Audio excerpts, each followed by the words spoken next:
గోదారమ్మ కుంకం బొట్టు దిద్ది మిరప ఎరుపు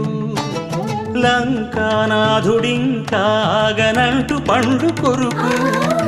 చూసే చూపు ఏం చెప్పింది సీతాకాంతకి సందేహాల మబ్బే పట్టె చూసే కంటికి లోకం కాని లోకంలోన ఏకాంతాల వలపు అలపాపి కొండలా నలుపు కడగలేక నవ్వు తనకు రాగా ఉప్పొంగిలే గోదావరి ఊగిందిలే చేలోబరి భూదారిలో నీలాంబరి మా సీమకే చీనాంబరి వెతలు తీర్చు మా దేవేరి వేదమంటి మా గోదారి శబరి కలిసిన గోదారి రామచరితకే పూదారి